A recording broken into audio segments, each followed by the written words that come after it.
What's up, guys? Welcome back to the bianconerizonechannel for another daily news video slash transfer video.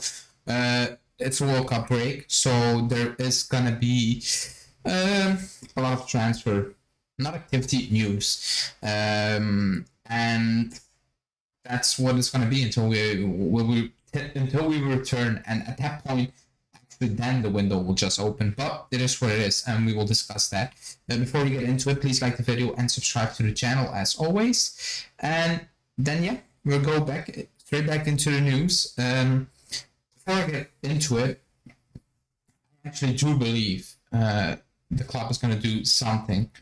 It might be a loan deal, it might even be a sale, but I do believe something is going to happen in the window, just because Rovella basically said months ago that this January transfer window is not going to be normal and it's going to be important. Basically, now they can say it's not at this point, which they can say whatever they want, but I do believe something is going to happen. Now, the first bit of news is a right back.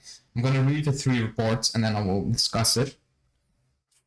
First report is from Gazzetta dello Sport saying Juve are evaluating right back positions for 2023. They are monitoring the situation of Corsor from Roma, Guardiola from Real Madrid, Holm from Spezia, and even considering bringing Cambiasso back, who can play on the right. That's the one bit of news. Then we move on to a view of the January transfer window, Mercato. Pedro Porro, right back of Sporting Lisbon, is also on Juve side. And the last bit of news is Juve have been following Malo Gusto for some time and are ready to make a bid. Lyon are asking between 15 and 20 million, but lots of clubs want him. But Real, Barcelona, Chelsea, and United, but Juve are also there. Now, all the news together. The right back position. That's what we are looking at, not the left back position, apparently. It's the right back position we are targeting. I don't believe we're going to do anything in the right back position because you have Danilo there. You have Quadrado if you need it. You still have De Chilio, who nobody knows where he is, but he's still there. So I don't think anything is going to happen in the right back position in January. If something is going to happen, it should be left back, but even there, I think it's not going to happen. I don't think we're going to do anything in left back because we can switch to a back three, and it's even better for the squad, apparently, by the looks of it. So I don't believe the club is going to make any rash decisions into signing players. Now, I'm going to be completely honest.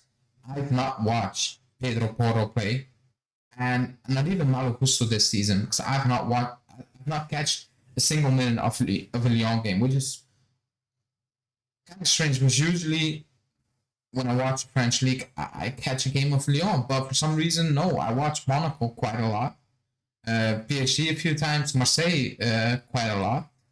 But I haven't watched, or I cannot recall a Lyon game, so I cannot comment on him. I can just go off what I read in terms of reports and all those things.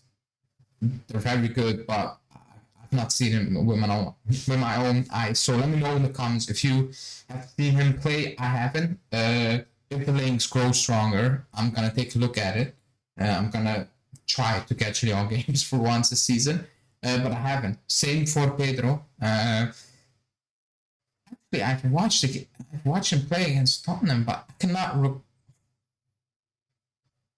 recall the name. Like, I'm not gonna lie. Maybe he didn't play, or maybe it's a bad thing. He wasn't good. I don't know. But same for Pedro.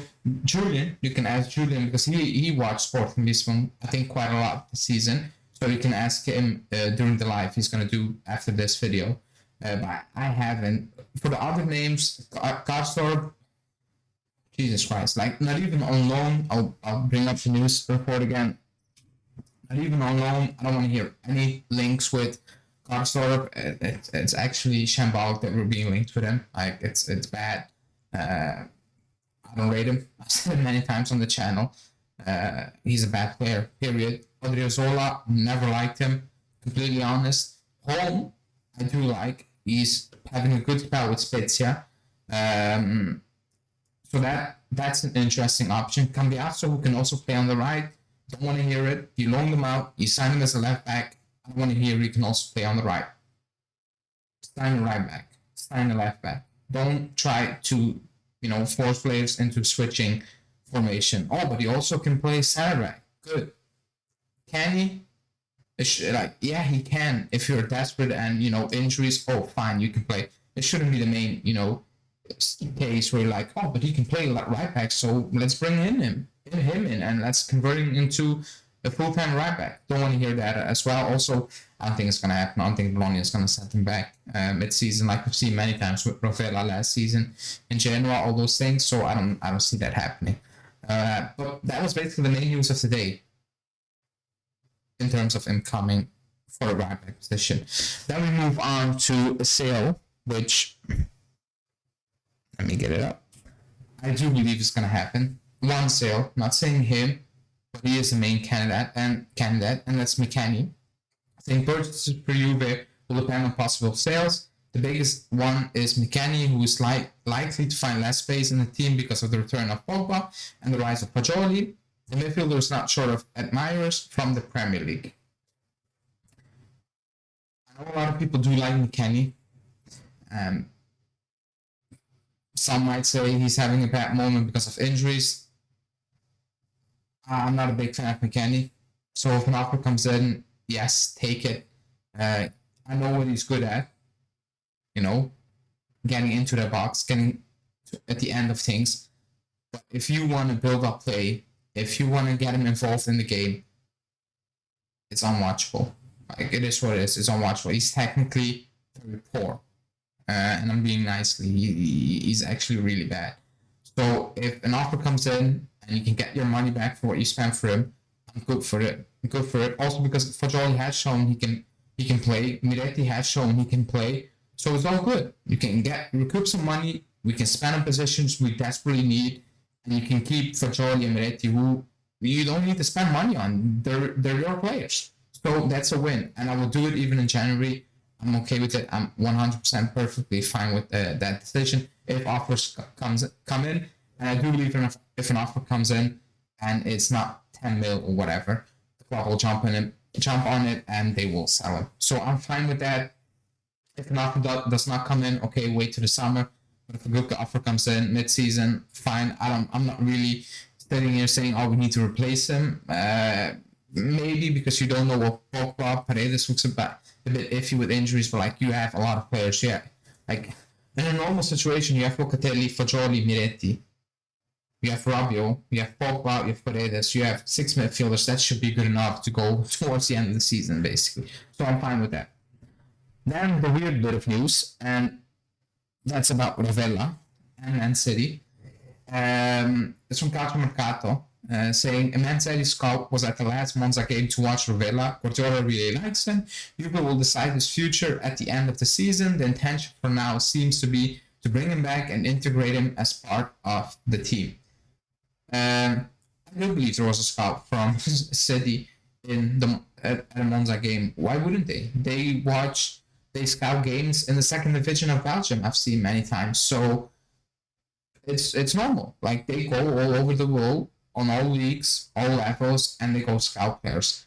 I don't believe he's actually being looked at by Guardiola. I will say it as it is. I don't see it. Like, I actually don't see it. What I do believe is that we want to bring him back and use him in the squad, because I think this period has been I don't want to say that. It should have been the sign of, okay, we can trust the youngsters, we can play them, they can do a good job, and we can save a lot of money, which we can use on positions we desperately need to fill, like the right wing position, Quadrado, Di Maria, wing / whatever you want to call it. They're going to leave. Alexandro's going to leave. At the back, someone is going to leave. Paredes, he might be going. If you don't trigger that option, Rovella comes back. Like, I think it's the perfect scenario, if you want to call it, like the perfect moment to, use all these youngsters and invest heavily in positions we desperately need, and we don't have any youngsters to come in and fill that role from the get-go. So I think the last part is true. I think he will come back and he will stay. I think he has a deal till 24, so if he comes back, he needs to sign a new deal, which I think will be, will be perfectly done, in my opinion. He's having a good season. He's playing well once again. So I do believe he's coming back next season and, you know, staying. Unless something crazy happens, never say never. Maybe the club will be like, Rovella, Miretti, and Fagioli. Like, they shouldn't be looking at that because they're playing well. You know, they can play. Rovella has shown that at Genoa. He's showing that at Monza. So I do believe that last part, excuse me. I don't believe Man City are actually in for him, basically. Let's move on to the final bit of news. Oh no, the final. It's about Thuram, the striker. Stanov saying he's unlikely to renew with Borussia Mönchengladbach. Juve have inquired about the situation of the French striker, knowing that Inter are also interested, reinforcing the attack is not a priority, but could be a market opportunity. I don't really believe that. We have Milik, we have Keane, who I really like and really trust, so I think he's going to stay. Vlahovic, I don't think we need a Thuram. I don't think we need to add it. You know, maybe in the summer if you are not gonna buy Milik, but for the 7 million you need to pay to keep Milik, I think they're rather gonna keep Milik at this point. So I'm not really up for it. He's a good prospect or whatever you want to call it, but it's not a player where I'm like, yeah, get him in. But I'm fine as it is, to be honest. So let's see how that works out. We've been linked with him in the past, but let's see. And the final bit of news is about a goalkeeper. Juve have turned their attention to Empoli goalkeeper Vicario. The aim is to sign him in January. To sign him an operation similar to that of Federico Gatti, who signed for Juve but remained on loan for 6 months at Krasnodar before joining in the summer. Not sure what I need to think about that. I don't see Chesney leaving. I don't see Perin leaving.